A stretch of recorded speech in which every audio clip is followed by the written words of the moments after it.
नमस्कार। कभी सोचा है कि भारत सिर्फ एक देश नहीं बल्कि अपने आप में कई दुनियाओं को समेटे हुए है, खास तौर पे जब बात यहाँ के जंगलों की हो। तो चलिए आज निकलते हैं भारत की इसी अविश्वसनीय हरी भरी दुनिया की एक यात्रा पर और समझते हैं इसकी प्राकृतिक वनस्पतियों के कुछ रहस्यों को। चलिए, सबसे पहले एक ऐसी जगह की कल्पना करते हैं जहां तक नजर जाए बस हरियाली ही हरियाली है। हवा में एक खास तरह की नमी है और चारों तरफ से बस जीवन के पनपने की आवाजें आ रही हैं। कुछ ऐसा ही होता है एक उष्णकटिबंधीय वर्षावन, यानी भारत का एक हरा भरा चेहरा। लेकिन अगर मैं कहूं कि इसी भारत का एक और चेहरा भी है जो इससे बिल्कुल ही अलग है, तो एक सवाल मन में जरूर आता है कि भाई ये दो अलग अलग दुनिया एक ही देश के अंदर एक साथ कैसे हो सकती हैं। और ये देखिए, ये है भारत का वो दूसरा चेहरा, एक कंटीला जंगल जो बहुत ही सूखी और मुश्किल परिस्थितियों में भी जीना जानता है। और यही जबरदस्त विविधता हमारी आज की इस पूरी पड़ताल का केंद्र है। तो फिर इस पहेली का जवाब क्या है? असल में इसका राज दो मुख्य चीजों में छिपा है।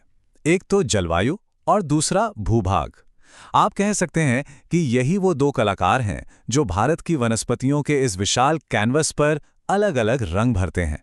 अच्छा, आगे बढ़ने से पहले एक बात साफ कर लेते हैं कि ये प्राकृतिक वनस्पति आखिर है क्या।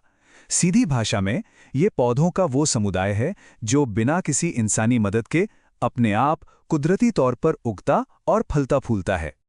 और ये रहा हमारी आज की यात्रा का गाइड, हमारा नक्शा। ये भारत में पाए जाने वाले 5 मुख्य तरह के जंगलों को दिखाता है: सदाबहार, पर्णपाती, कंटीले, पर्वतीय और मैंग्रोव।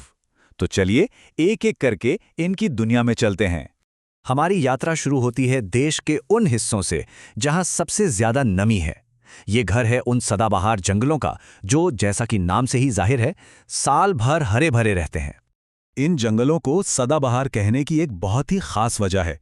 यहाँ साल में 200 सेंटीमीटर से भी ज्यादा बारिश होती है। और मजे की बात यह है कि यहाँ पेड़ों के पत्ते झड़ने का कोई एक तय मौसम नहीं होता। हर प्रजाति का अपना अलग साइकिल होता है। नतीजा, ये जंगल साल के 365 दिन हरे भरे नजर आते हैं। ये हमें मिलेंगे पश्चिमी घाट और नॉर्थ ईस्ट में। चलिए अब देश के उन इलाकों की ओर बढ़ते हैं जहां का जीवन पूरी तरह मानसून की लय पर चलता है। पता है, ये वो जंगल हैं जो भारत में सबसे ज्यादा पाए जाते हैं। ये है पर्णपाती वन, या जिन्हें हम मानसून वन भी कहते हैं। सदाबहार वनों से बिल्कुल अलग, यहाँ के पेड़ सूखे मौसम में पानी बचाने के लिए अपने पत्ते गिरा देते हैं। अब इन पर्णपाती वनों में भी 2 किस्में हैं और इसका सारा खेल बारिश का है। जहां 100 से 200 सेंटीमीटर बारिश होती है, वहां हमें मिलते हैं आर्द्र पर्णपाती वन, जहां सागौन और साल जैसे कीमती पेड़ उगते हैं। और जहां बारिश थोड़ी कम, मतलब 70 से 100 सेंटीमीटर होती है, वहां पाए जाते हैं शुष्क पर्णपाती वन। और अब हम पहुंच गए हैं उन इलाकों में जहां साल भर में बारिश 50 सेंटीमीटर से भी कम होती है। यहां हमें मिलते हैं कंटीले वन। यहां के पौधे जैसे बबूल और बेर असल में प्रकृति के असली सर्वाइवर हैं। पानी बचाने के लिए ये ज्यादातर साल बिना पत्तों के ही रहते हैं और इसीलिए झाड़ियों जैसे लगते हैं। अब हमारी यात्रा 2 बिल्कुल खास तरह के इकोसिस्टम की तरफ बढ़ रही है। एक जो ऊंचे पहाड़ों पर है और दूसरा जो समंदर के खारे किनारों पर बसा है। ये स्लाइड ना बहुत ही शानदार तरीके से दिखाती है कि हिमालय पर चढ़ना एक तरह से वनस्पतियों के मामले में ट्रॉपिकल से लेकर आर्कटिक टुंड्रा तक की यात्रा करने जैसा है।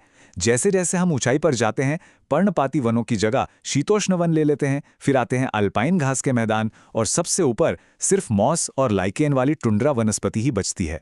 चलिए अब पहाड़ों की ऊंचाइयों से उतरकर सीधे समंदर के तट पर चलते हैं।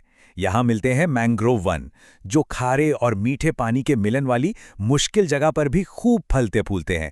अगर इन्हें तटों का रक्षक कहा जाए तो कुछ गलत नहीं होगा। इनकी उलझी हुई जड़ें एक मजबूत जाल की तरह होती हैं जो मिट्टी के कटाव को रोकती हैं और सुनामी जैसी लहरों के असर को भी कम करती हैं। साथ ही ये अनगिनत जीवों का घर भी हैं। भारत का सुंदरवन डेल्टा दुनिया का सबसे बड़ा मैंग्रोव इलाका है और सोचिए, दुनिया के कुल मैंग्रोव का लगभग 7% हिस्सा अकेले भारत में है। तो हमने भारत के अलग अलग जंगलों की सैर तो कर ली, पर अब कहानी का रुख थोड़ा बदलते हैं। बात करते हैं इंसानों और इन जंगलों के बीच के रिश्ते की। और ये भी जानते हैं कि इन्हें बचाने के लिए क्या कुछ किया जा रहा है। एक वक्त था जब इन जंगलों का बहुत बड़े पैमाने पर व्यावसायिक इस्तेमाल हुआ। रेलवे लाइनें बिछाने के लिए लकड़ी चाहिए थी, चाय कॉफी के बागान लगाने के लिए जमीन चाहिए थी, और इसके लिए वनों को काटा गया, जिससे उनकी पूरी बनावट ही बदल गई। लेकिन ये कभी नहीं भूलना चाहिए कि हमारे अनगिनत आदिवासी समुदायों के लिए जंगल सिर्फ लकड़ी या जमीन का टुकड़ा नहीं है। उनके लिए तो जंगल ही उनका घर है, उनकी रोज की रोटी है, उनका पूरा अस्तित्व है।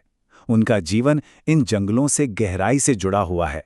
अच्छी बात यह है कि समय के साथ संरक्षण के महत्व को समझा गया। 1952 में आज़ादी के बाद पहली वन नीति आई, फिर 1972 में वन्यजीव संरक्षण अधिनियम बना, और 1973 में तो प्रोजेक्ट टाइगर जैसी एक ऐतिहासिक परियोजना की शुरुआत हुई। फिर साल 1988 में आई संशोधित वन नीति ने संरक्षण को एक नई दिशा ली। इसका मुख्य लक्ष्य था देश के 33% हिस्से पर जंगल लगाना, पर्यावरण का संतुलन बनाए रखना और सबसे जरूरी स्थानीय लोगों की जरूरतों का भी ध्यान रखना। इन सभी कोशिशों का एक जीता जागता प्रतीक है ये नंबर 2967। देखने में तो बस एक नंबर है ना? पर ये 2020 में भारत में बाघों की संख्या थी।